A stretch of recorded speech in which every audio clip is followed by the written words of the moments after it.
말씀의 제목은 하나님의 기회입니다. 하나님의 기회라는 말씀으로 함께 오늘 잠시 하나님의 말씀 나누도록 하겠습니다. 이제 사도행전의 말씀이 끝이 나고 우리 예레미야서로 다시 돌아오게 되었습니다. 이 예레미야서의 말씀 함께 묵상하실 때에도 하나님의 주시는 우리의 교훈으로 받으시고 오늘 하루를 살아가시는데 승리의 말씀으로 삼으시길 간절히 소원합니다. 오늘 이 예레미야서 말씀을 보면요, 유다의 왕 요시야가 죽고 이제 여호야김이 유다를 다스리기 시작하는 것을 보게 됩니다. 근데 오늘 이 1절에 나오는 요시야라는 인물이 누구입니까? 아시다시피 이 남유다의 몇 안 되는 이 선한 왕으로서 종교개혁을 일으켰던 왕이죠. 이 종교개혁을 일으키고 우상숭배를 타파하고 신당을 제거하고 그런 하나님을 향한 신앙으로 이스라엘을 집중시켰던 왕이 바로 이 요시야 왕이었습니다. 그래서 성경에서는요, 그를 가리켜서 이 열왕기서에 보면 이렇게 기록이 되어 있죠. 모세의 모든 율법을 따라 여호와께로 돌이킨 왕은 요시야 전에도 없었고 후에도 그와 같은 자가 없었더라. 정말 큰 칭송이 정말 이렇게 기록이 되어 있는 것을 보게 됩니다. 그런데 그런 요시야 왕이 죽고 난 이후에 어떻게 되었는가 보니 이 남유다는요, 멸망의 길을 걷게 되었다는 것입니다. 그리고 그 멸망의 시작이 되는 왕이 바로 그의 아들 여호야김이었죠. 이 여호야김은요, 기원전 608년에서 이 598년 한 11년을 우리 이 남유다를 다스렸던 왕이었습니다. 근데 이때 당시의 상황을 살펴보자면 이 여호야김을 먼저 우리 바라보자면 이 여호야김은요, 친애굽 성향이, 그러니까 애굽을 굉장히 좋아했던 왕이었죠.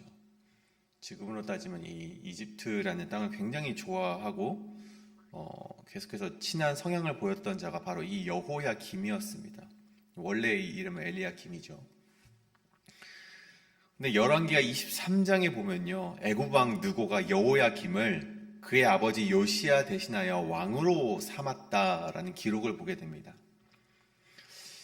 안 그래도 친애굽 성향이 있었던 여호야김이 그 애굽의 왕 이 느고를 통하여서 자신이 이 남유다의 왕이 되었기 때문에 더욱더 친애굽 성향을 가질 수밖에 없었죠. 근데 그런 가운데 어떠한 일이 일어나는가? 이 기원전 605년쯤에 애굽과 아수르의 동맹군이 이 바벨론과 전투를 하게 됩니다. 그러니까 애굽과 북이스라엘을 멸망시켰던 아수르가 연합을 해서 이 바벨론과 이제 전투를 하게 되는데 이 갈그미스라는 전투에서 이 애굽이 패배를 하게 되죠. 그러니까 이제 이 남유다를 통치하던 이 팔레스타인 땅을 지배하던 이 애굽과 아수르의 그런 지배가 이제는 바벨론에게로 넘어가는 것을 보게 됩니다. 여태껏 애굽을 섬기면서 살았던 유다도 이제는 선택의 기로에 놓여 있을 수밖에 없었던 것이죠. 왜냐하면 그들을 다스리는 국가가 이제는 애굽이 아니라 아수르가 아니라 바벨론으로 이제 옮겨갔기 때문이었습니다. 즉 울며 겨자 먹기로 이제 바벨론을 섬길 수밖에 없었던 것이 바로 이 여호야김 왕이었죠. 내부적으로는 요시야 왕이 죽임을 당하고 이 느고 왕으로부터 죽임을 당하게 되고 또 외부적으로는 이렇게 세계 정세가 흔들리는 혼돈의 가운데 바로 여호야김이 유다의 왕으로 등단을 하게 된 것이었습니다. 근데 그때 하나님께서는 예레미야 선지자를 세우셨고 그를 통하여서 이 유다라는 이 나라에게 하나님께서 선포하셨던 말씀이 있습니다. 그 말씀이 바로 우리가 오늘 읽은 본문 26장의 말씀인 것입니다. 하나님께서는요, 이 혼돈 속에서 외부적으로는 이 외부의 정세가 흔들리고 내부적으로는 이 요시야 왕이 죽음 가운데 있는 이 혼돈의 상황 가운데 있는 유다를 향해서 하나님께서는 기회를 주시고자 예레미야 선지자를 통해 말씀하셨다는 것입니다. 저는 그런 오늘의 말씀이 오늘날 살아가는 우리에게도 동일한 교훈과 기회로 주어지기를 간절히 소원합니다. 우리의 인생이 얼마나 혼돈이 가득합니까? 얼마나 이 혼돈의 카오스를 살아가고 계십니까? 우리 성도님들 내부적으로는 고민과 갈등과 여러 어려움을 가지고 또 고군분투하시면서 하루하루를 살아가시지 않으십니까? 그렇다고 해서 외부적으로는 좀 편하십니까? 그렇지 않죠. 외부적인 요인도 좋은 것만은 아닙니다. 희망도 없고 소망도 없고 경제는 점점 더 어려워져 가고 있고 그런 시기를 우리가 살아가고 있는데 이때 하나님께서는요 우리가 그저 멸망의 길로 향하길 두고 보지 않으신다는 것입니다. 하나님께서는요 우리에게 끊임없이 말씀하시고 우리에게 또 한 번의 기회를 주시길 원하고 계시다는 것입니다. 그래서 오늘 하나님께서 이 유다에게 하시는 말씀이 단지 유다에게 하시는 말씀이 아니라 나에게 하시는 말씀으로 받으시고 그 말씀을 붙잡고 기회를 얻고 하나님이 주시는 소망으로 살아가시는 우리 모든 성도님 되시길 간절히 축복합니다. 그렇다면 오늘 이 첫 번째로 하나님의 기회, 첫 번째 마지막 기회를 주시는 하나님, 첫 번째 마지막 기회를 주시는 하나님입니다. 여러분, 기회라는 것을 우리가 먼저 살펴볼 때 기회라는 것은요 무한정으로 주어지는 것이 아닙니다. 이 기회라는 것은요 때가 있고 그 때에 걸맞는 선택으로 이루어지는 것이 바로 기회입니다. 보통 한국에서는요 이 기회를요 버스에 비유를 하곤 합니다. 미국에 오니까 이 버스를 잘 타지 않더라고요. 다들 이 개인 자가용을 타고 워낙 거리가 넓다 보니까 이 자동차를 타고 다니시고 계시는데 한국에서는요 너무나도 땅이 좁다 보니까 이 버스를 많이 탑니다. 그래서 이 대중교통이 굉장히 잘 되어 있기 때문에 굳이 차를 타지 않아도 되죠. 그래서 한국에서는 대중교통이 잘 되어 있어서 정류장에서 기다리면요 10분 내지 15분이면요 내가 놓쳤다 할지라도 10분 내지 15분이면 또 다른 버스가 옵니다. 그래서 그것을 타고 내가 원하는 목적지에 가면 됩니다. 그런데요 이렇게 10분이면 오는 버스도 우리가 놓쳐서는 안 되는 버스가 있습니다. 언제 버스일까요? 마지막 버스입니다. 그렇죠? 막차를 우리가 놓쳐서는 안 됩니다. 이런 버스가 마지막 버스라면 이야기가 달라집니다. 더 이상의 기회가 없다는 것입니다. 오늘 말씀 2절을 보십시오. 여호와께서 이와 같이 말씀하시니라. 너는 여호와의 성전 뜰에 서서 유다 모든 성읍에서 여호와의 성전에 와서 예배하는 자에게 내가 내게 명령하여 이르게 한 모든 말을 전하되 단 한마디도 감하지 말라. 하나님께서 예레미야에게 말씀하십니다. 너는 여호와의 성전 뜰에 서서 단 한마디도 감하지 말고 제하지 말고 선포하라고 엄중하게 말씀하십니다. 율법을 선포하라고 말씀하신 것이죠. 또한 하나님께서 5절에 보시면요. 내가 너희에게 나의 종 선지자들을 꾸준히 보내 그들의 말을 순종하라고 하였으나 너희는 순종하지 아니하였느니라 라고 되어 있습니다. 이게 무슨 말입니까? 하나님께서 수도 없이 버스를 보내셨습니다. 10분 하나 버스를 놓쳤습니다. 10분 뒤에 버스를 또 보내셨어요. 그 기회도 놓쳤어요. 꾸준히 하나님께서 또 버스를 보내시고 기회를 계속해서 주셨지만 다 놓쳤다는 것입니다. 이 유다 백성들이요. 그래서 하나님께서 이제 더 이상 안 되겠다. 그래서 예레미야에게 말씀하시는 것이 너 단 한마디도 감하지 말고 다 선포하여라. 이 율법을 너희가 듣고 악한 길에서 돌아온다면 내가 너희에게 내리고자 했던 재앙을 돌이키겠다. 이 말씀을 전하여라. 이렇게 오늘 예레미야가 선포하는 것을 보게 된다는 것이죠.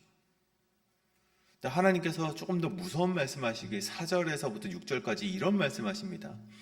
너희가 나를 순종하지 않고 율법을 행하지 않는다면 이 성전을 예루살렘 성전을 실로 갖게 하겠다라고 되어 있습니다. 그리고 이 성을 세계 모든 민족의 저주거리가 되게 하겠다.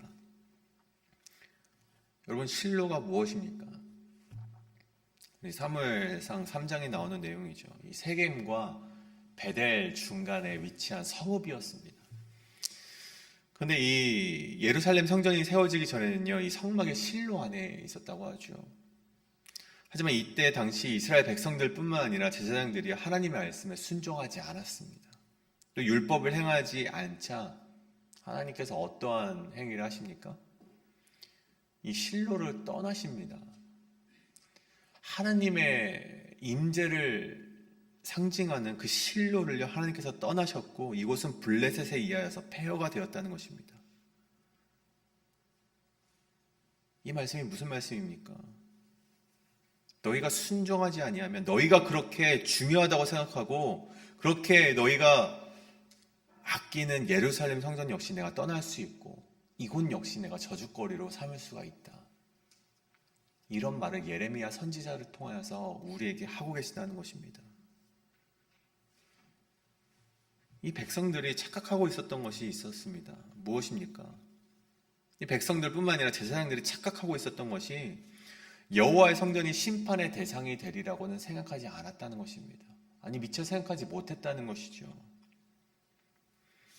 하지만 그들이 잊고 있었던 것은 성전의 기구들이 하나님을 담고 있었다는 것이 아니라 하나님께서 성전을 통하여서 임하실 뿐이라는 것이었습니다. 즉, 이 말이 무슨 말씀이냐? 하나님의 성전이 파괴되어도 하나님은 어디서든지 자신의 의지와 뜻을 펼치실 수 있는데 저들은 성전만이 하나님이 임하실 수 있는 유일한 통로라고 착각했다는 것입니다. 여러분, 이것을 우리의 삶에 한번 적용해 보길 원합니다. 여러분, 고린도전서 3장에 보면요, 바울 사도가 이런 말씀을 하죠. 너희가 하나님의 성전인 것과 하나님의 성령이 너희 안에 거하시는 것을 알지 못하느뇨. 누구든지 하나님의 성전을 더럽히며 하나님이 그 사람을 멸하시리라. 하나님의 성전은 거룩하니 너희도 그러하니라. 바울은요, 눈에 보이는 건물뿐만이 아니라 예수 그리스도를 주로 영접한 모든 자들이 성전이라고 이렇게 선포를 하였습니다. 그리고 그런 확신은요, 에베소서 2장에서 이렇게 고백이 또 되어집니다. 너희도 성령 안에서 하나님이 거하실 처소가 되기 위하여 그리스도 예수 안에서 함께 지어져 가느니라. 즉, 우리 안에 성령님이 내주하실 때 우리가 성전이 되어 지어져 간다는 것이죠. 즉, 이 시대의 성전은 어디입니까? 우리가 바로 성전이 된다는 것입니다. 근데 오늘 그러한 가운데 오늘 말씀을 한번 생각해 보길 원합니다. 성전된 우리가 하나님의 말씀에 순종하지 않고 말씀이 아닌 나의 의지와 나의 뜻대로 살아간다면 어떻게 됩니까? 오늘 4절과 6절에서 주어지는 그 말씀이 우리에게 적용이 된다는 것입니다. 너희가 저주거리가 되게 하고 너가 이 성전을 하나님께서 떠나겠다는 그 엄중한 경고와 무서운 말씀이 우리에게 적용된다는 것입니다. 하지만 반대로 생각하면 여러분, 이것은 경고이기도 하지만 하나님께서 주시는 마지막 기회이기도 합니다. 오늘 보십시오. 너희가 지금껏 어떤 죄를 지었고 순종을 했든 안 했든 상관없다. 3절에 보면 그들이 듣고 혹시 각각 그 악한 길에서 돌아오리라. 그리하면 내가 그들의 악행으로 말미암아 그들에게 재앙을 내리려 하던 뜻을 돌이키리라. 지금이라도 너희가 돌아온다면 내가 그전 것은 내가 잊고 재앙을 내리겠다 하는 내 말을 철회하겠다라는 하나님의 기회의 말씀이 된다는 것입니다. 사랑하는 여러분, 오늘 이 말씀이 굉장히 우리에게 불편하고 어렵고 힘들고 무서운 말씀이기도 하지만 우리 반대로 한번 생각해 보시길 바랍니다. 하나님께서 마지막으로 여러분을 품으시고자 건네주시는 사랑의 말씀이기도 하다는 것입니다. 하나님은 여러분 모두가 구원을 얻고 여러분이 가진 죄악으로부터 해방되기를 원하고 계십니다. 우리의 대적자 사단의 권세로부터 벗어나게 하기 위하여서 오늘도 우리에게 마지막 기회를, 그런 손을 뻗으시는 분이 바로 우리를 사랑하시는 하나님이십니다. 우리 그 하나님께로 돌아가시는 은혜가, 그런 결단이 오늘 이 새벽 기도하시는 가운데 여러분에게 함께 하시길 간절히 소원합니다. 이것이 바로 첫 번째, 마지막 기회를 주시는 하나님입니다. 그렇다면 두 번째로, 하나님의 기회는 결코 달콤하지 않다는 것입니다. 두 번째, 하나님의 기회는 결코 달콤하지 않다는 것입니다. 8절입니다. 예레미야가 여호와께서 명령하신 말씀을 모든 백성에게 전하기를 마침에 제사장들이 선지자들과 모든 백성이 그를 붙잡고 이르되 내가 반드시 죽어야 하리라. 이 예레미야의 당찬 선포를 듣고 주변 반응들이 어떠하였습니까? 그렇죠. 마치 바울이 가이사랴에서 변론하였을 때 분개하였던 유대인들의 모습과 아주 동일합니다. 제사장들과 모든 백성이 그를 붙잡고 반드시 죽어야 한다고 말을 합니다. 죽여야 한다고 말을 하죠. 왜 그런 말을 합니까? 그들이 듣기에 불편한 말씀이었기 때문이었습니다. 11절에 제사장들과 선지자들이 고관들과 모든 백성에게 말하여 이르되 이 사람이 죽는 것이 합당하니 너희 귀로 들음같이 이성에 관하여 예언하였습니다. 이 제사장들과 선지자들과 고관들이요, 그들은 자신이 행했던 행위는요 잠시 접어둡니다. 그들이 스스로 불순종했고 자신이 말씀에 따라 행동하지 않았던 것은요 이 모든 사람들 앞에서 고백하지 않고 잠시 숨겨둡니다. 오직 이 예레미야가 성전 모독만, 지금 이 당시에 성전 모독했던 문제를 그것만 문제 삼아서 그를 죽이고자 합니다. 그들이 올바른 신앙을 가지지 않았으면서 그것은 문제 삼지 않고 오직 예레미야가 성전 모독했던 것만 화를 내며 분노하며 저 사람을 죽이려 하고 있는 것이죠. 이들은요 잘못된 신앙을 가지고 있었습니다. 어떤 잘못된 신앙을 가지고 있었냐? 이들은요 성전 건물이 예루살렘을 보호하실 것이라고 하는 환상을 가지고 있었습니다. 다른 나라와 전투를 하여도 우리는 예루살렘 성전이 있기 때문에 하나님이 계시기 때문에 우리는 안전할 것이다라는 착각 속에 살아갔다는 것입니다. 하나님께서는요 이것에 분노하셨다는 것입니다. 하나님이 아니라 성전에 기대하며 살아갔었던 저 제사장들과 선지자들과 고관들에게 하나님은 분노하셨다는 것이죠. 그리고 그것을 비판했던 예레미야를 사람들은 굉장히 불편한 말씀으로 받으며 그를 죽이고자 했다는 것입니다. 여러분, 이 세상이 얼마나 암흑을 향하여 가고 있는지 판단하는 방법이 있다고 합니다. 세상이 얼마나 악한지 판단하는 방법이 있는데 우리가 정의로움을 말했을 때 반응을 보면 안다는 것입니다. 이 땅 가운데 우리가 정의를 선포할 때 사람들의 반응을 보면 이 세계가, 이 세상이 얼마나 썩었는지 아니면 얼마나 정의로운지를 알 수 있다는 것이죠. 우리가 정의를 말했을 때 너 잘났어, 너 그렇게 살아 라는 반응이 나온다면 이 사회와 공동체는 썩어가고 있다는 것입니다. 근데 그리스도 공동체 안에도 그것이 동일하게 적용이 됩니다. 누군가가 하나님의 말씀대로 살아갑시다, 우리 하나님 앞에서 순종하며 살아갑시다라고 말했을 때 너 잘났어, 아 그래 너 그렇게 살아 라는 반응이 나온다면 그것은 말하지 않아도 병들어가고 있는 공동체임을 우리가 바라보게 된다는 것입니다.